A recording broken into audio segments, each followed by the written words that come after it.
we doing, guys? We have to come at you a day earlier than usual. I mean, you guys probably are used to it by now if you've covered our UFL content long enough. They have had the Thursday slate before. We're back to that schedule again. It is a bit unfortunate that the UFL hasn't been able to stay super consistent, but the games have been really good this year. So we want to continue the trend.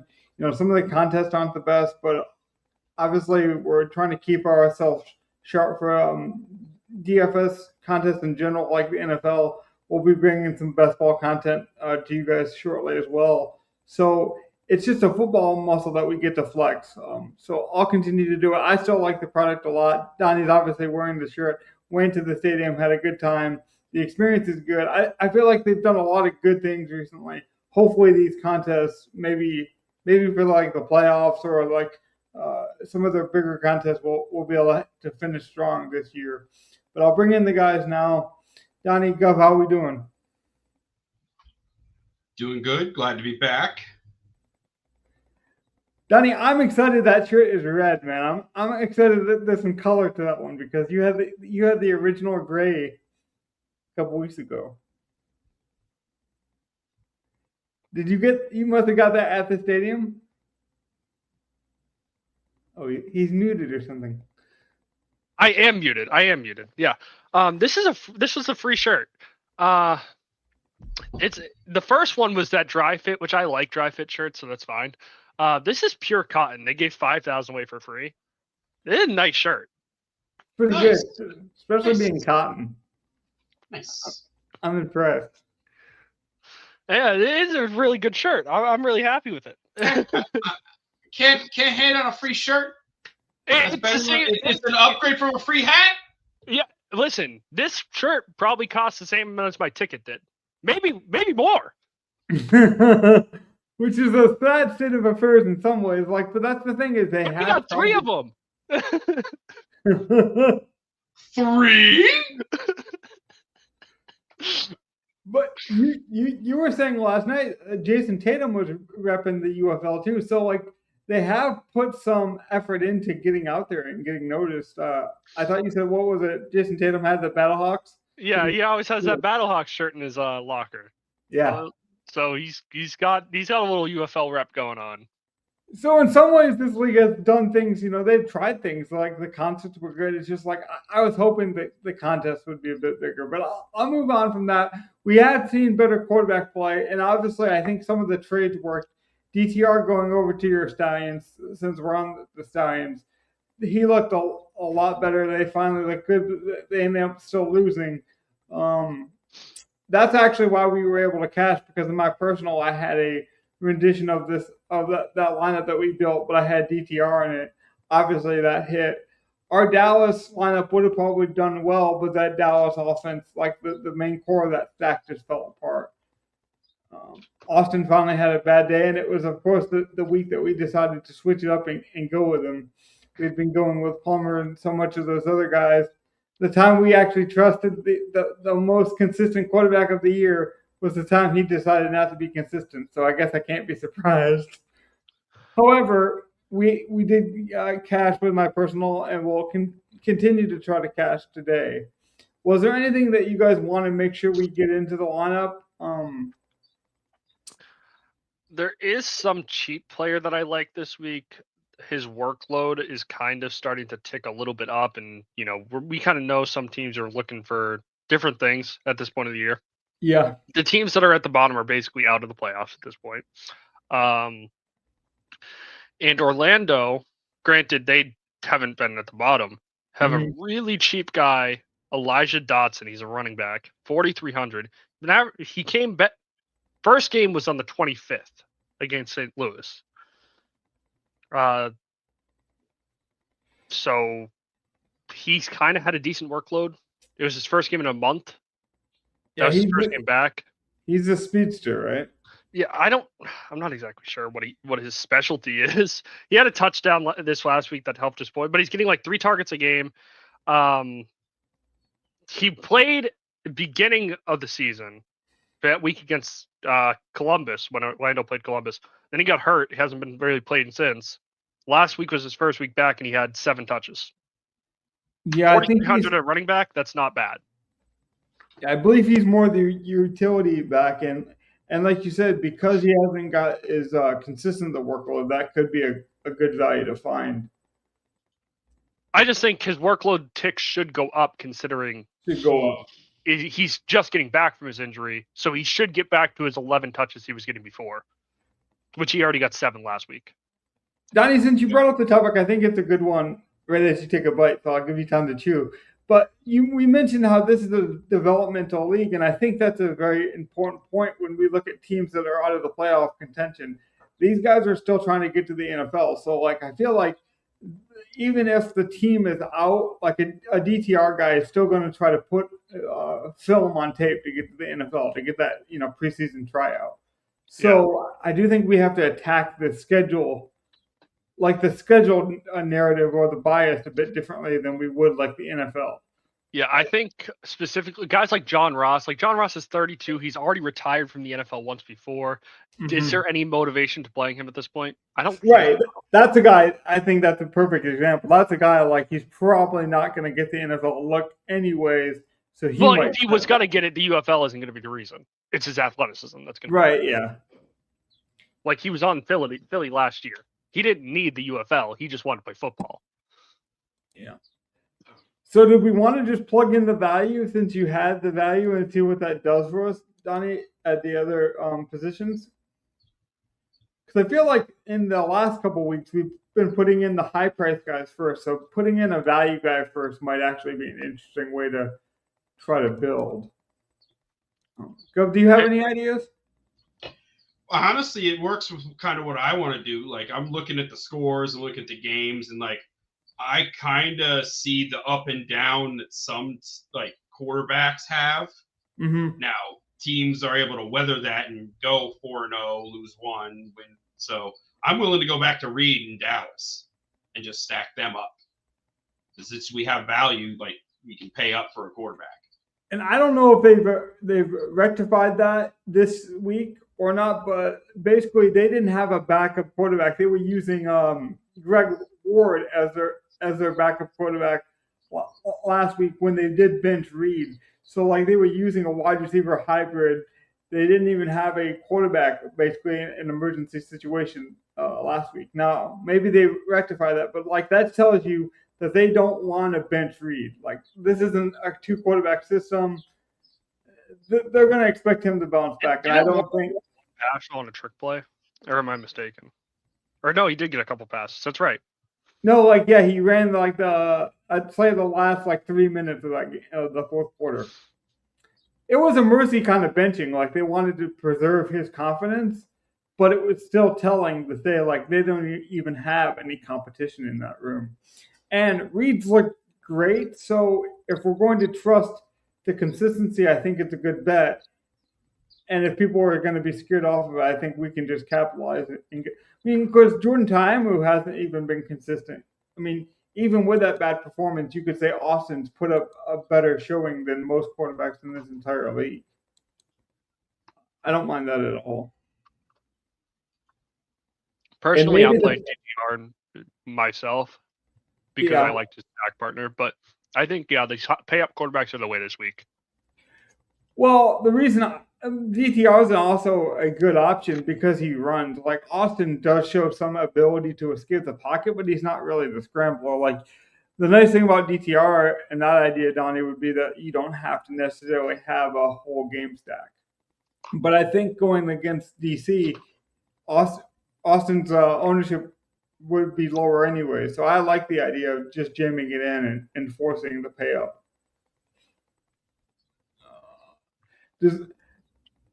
Does that mean we go back to TJ, or are we scared off of that as well? Because he really did fail as well. He only got like 3 targets, I think, and only 1 catch. But the rest of the year, he's been averaging 96 yards a game. So I think we almost have to just trust it, right? But that's a lot. I didn't realize. I thought they were going to keep it at like the 9K range, but it's at 9,500. That's a lot of money to pay. His targets have been dipping. That's the thing. Consistent. They've been dipping since week 2. It's been a month of this. And he doesn't have the big play. Like, he hasn't showed us anyway. The big play shots. He didn't. And it wasn't like, oh, he Reed got benched early and a new quarterback and like a new system. Like, no, they were both playing, basically until the end of that game. I don't even think TJ sat at all, and he only had one catch for 9 yards. Yeah.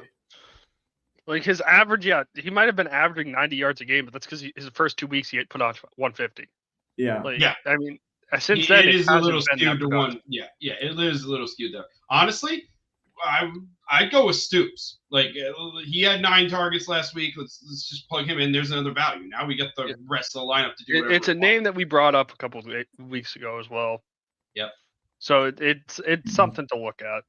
Well, Stoops reminded me of like, oh yeah, well, Bob Stoops was the old coach there. Like that's how I knew him. I didn't realize that was actually his son. Like I probably should have known it, but I didn't. Like it was like, well, I know that name. Like that's a football name. And I'm like, it actually correlates perfectly. So I think he's a big part of that offense too. I don't think he's just a gadget player. I don't think it's just a fluke. I think at this point we know he's actually part of that team. I think he's listed as a running back though. No, he's listed as receiver. Okay. He's just really cheap. Yeah, I just 9 targets. If he gets anything close to 9 targets at 3,500 again, I'm absolutely happy with that. You're absolutely happy. Every day of the week. And to that point, Gov, I think you're right. Where like the way the salary is given out, like this is a perfect situation because it doesn't look that bad if you looked at Reed's salary and Stoops' salary combined. It doesn't look that bad. But if you like, I think a lot of people will pay up for the value and be like, he's just a smash value, but they'll be scared of that DC defense and not want Reed. And I think we got something unique here, at least for me. Yeah. And I know last week was a blowout, and I get maybe that it brought touches up, but James Robinson looked pretty good. And I think we have. He did look good. He got vultured. All the touchdowns went to the backup Harris, and maybe that's because the game just it had a different game script than they had originated. But like that does scare me that Wheeler got so many of the goal line touches. I don't mind it, but that's they both got they.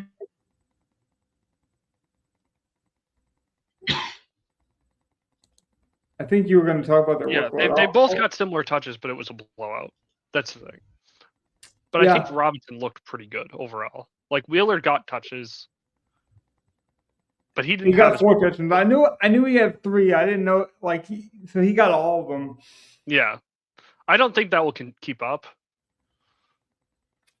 No, but if you want to believe in Robinson, his ownership will be lower this week. He got a big boost in salary, and I think it could be sneaky. The Wheeler component still does scare me, though. What do you think, Gov? You're more the analytical guy. You don't have as many biases as I do sometimes.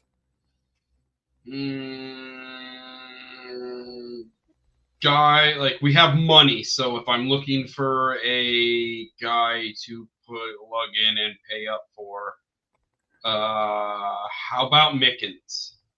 I love Mickens this week. 11 targets last week. Mickens is the target monster, and Kane looks kind of checked out. That's sort of what I'm looking at. Like, Kane looks very checked out. He's frustrated. He's having a bad season mentally, it feels like. Now he also had 10 targets last week. Like that's also like I kind of like Mickens though. Like I said him first because I like him better, but like we could go with either Bama wide receiver. Honestly. And both of them have shown the ability to take like a small catch and turn it into a big gain. Like we've seen big explosion kind of catches from both of these receivers. But DTR, I feel like, fixed that offense a lot. Like just the way he was running seemed to fit what Mickens was wanting to do a little bit more. I think that offense, had they had DTR from the start, would have been a playoff team, and now they're just like kind of what Donnie was saying. Like it just looked like some of those guys are checked out and ready to be the season to be over with. I don't know if this would be a playoff team because I think everyone just doesn't like the coaching. Could be, but like it's easy to coaching give up on your coach after like you have such a bad start. Like, and if you have the wrong quarterback in there, it's easy for the offensive guys to just give up very quickly. Well, when you have the wrong quarterback in there and he keeps on buying into this quarterback that has shown time and time again he wasn't that good. I agree with that. Like AJ McCarron was there last year as a quarterback in that quarterback room. He should have seen Matt Corral isn't the guy. And we see it all the time. Some people rise to the occasion. Tim Tebow never practiced really well, but always rose to the occasion in the game. Corral kind of does the opposite. It seems like he looks good. He gets the attention from the coaching staff, but he just never been able to be consistent. But I just want to. I know we kind of passed over it. I will say one more thing on James Robinson while it's on my head. I think that UFL cares about getting guys in the NFL, and he's an easy name to get back in the NFL that they can prop up. So it might be something that the ownership tries to push. I will say he looked very good for how big he was. He looked like a lot faster than I would have thought, like in some of those open field runs that he had. I'm like, oh, he's going to go down. He's going to just get this first down and go down. He extended a lot more runs further down the field than I thought he had the capability to do. I mean, the UFL ownership cares about markability a lot, and I think that's just one of the players that they feel we can market this really well. I mean, there is some value there, so I'll plug him in just to see what we're looking I'm not at. saying we should plug him in, but I'm just saying it's something to think about. It's a 50-50 split. If the ownership of the league has any say, there might be a little push. And that's what we're doing. We're taking our kind of personal lineups and kind of melding them together. So this isn't necessarily like a winning lineup per se, but this kind of just shows you kind of what we're thinking. I did think you hit on something very smart, Donnie, where you said like Wheeler got he got like 12 touches and 4 touchdowns. Like that pace and consistency just would be historic if he ever came close to anything like that again. So this could be the week to just buy back in on Robinson. Was there a defense that stuck out? Because usually we just attack Houston. I'm okay doing that again. I don't even know the pricing of defense, but Houston just by far looks the way we're looking, we'll be able to play whatever defense we want. 4,600 Aviators is what I have in mind, but yeah, that's my placeholder too. Oh man, I swear, like to me, it's just Houston is the worst team in this league, right? Like I hate to keep picking on them, but I see hope in all teams. It didn't work last week, but I feel like it's going to work this week. Listen. Sometimes bullying helps. And I think this is where it comes in. Bullying just helps this case. If you prove us wrong, then the bullying worked. I mean, we're doing a DraftKings show betting against the gamblers. Like, we might as well just lean into all the stereotypes, Donnie. No, you're right. We have all the money in the world, though. Like, I don't know what to do here, but I like that we have a lot of money. Because I feel like before we get to the last spot a couple weeks ago, and we were kind of forced into a range we weren't so confident about. So what would you do now, Donnie, with all this money? I'm just curious. I would go Butler and get off Robinson for something else. More confident in our cheaper guys, or we can get off Robinson and get off Dotson. Or is that his name? Oh, yeah, it is Dotson. Yeah. I would definitely go with Butler again. See, and my thought was let's get a double stack for Reed in, and then whatever money left, we can change somebody. Okay, that works too. So like, I was going. I don't care if it's Bonds. I don't care if it's Ward. Like, who do you think is the next best guy to put with Reed? Interesting. So you might still fade Bonds and just pay up somewhere else. I could, yeah. I would. I just don't know if I want to play Bonds. at that even price. if we play Bonds, we'll still have a few thousand to move off someone else. Like we have. Let's see then. Like I would play Ward Like and then move up off Robinson and maybe Dotson at the same time. that's fine. I like that. So first, yeah. Is there a different running back you like? You have the money. Who would you want to play? Did we just go back to Jackson in DC? I mean, full stack the game? Yeah, full stack the game and hope that DC goes out with the lead and it's just a shootout. And could be. I was thinking maybe go back to McFarlane, assuming he'll play this week. I don't know if he'll play, and it's too early to say. I don't hate. You don't hate what? Both options go? I'm not really hating on any of these options, really, honestly. Yeah, I really do think we are in a nice spot where it's like we can do whatever we want, but feel good about everything still. I just don't know if McFarland's going to play. That's what I'm worried. Okay, but we can plug him in, and if he doesn't play, I can give people an update on social media what we end up doing. I just think he has dropped. He was what, like 8,000 in week 1, and I don't think that talent has went anywhere. And he was like 10K last year, to be fair. Yeah. And people saw the DTR performance, so they're going to want to play him. And I think he's a good play. McFarland might be a good leverage off of that. We're not going to go with the quarterback, so we're going to go McFarland. You know what we can do? We can get up off Robinson and get Butler. Kidding me? I believe we have enough. I like that. Yeah, we could do that. Which is, again, a leverage play off of Bonds. We're not going with Bonds, so we'll just pay up for a guy in a similar price range, because how many lineups are going to have Bonds and Butler? And I'm sorry, if I'm going to bet on somebody else to have a bounce back game, it's going to be a former MVP and a guy who's just genetically gifted. I don't even think he's a better player than Bonds specifically. Like, I think Bonds might be actually a better NFL player. But that size and strength, it's just such an outlier in this league. Now, can I see? If McFarland's not there, who is the guy? Can we afford Jackson or no? That's a good point, because then I can just make that switch universally if we decide now. So we have to go down from here. No, we would go with White from Houston, even though he's looked good. They use a rotation over there in Houston, by the way, with running back. So be careful if you guys did want to go contrarian with that option. I mean, the Wheeler well isn't awful. It's not an awful decision. It's not awful. He did have 4 touchdowns. As much as it's like his ownership might be high because of that, then you just have. I mean, maybe that's a situation where we just pay down again for Robinson and then go up from Ward if we wanted to.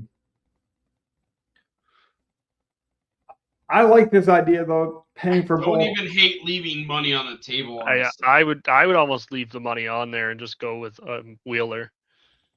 Go with it, yeah. I think that's the way to do it.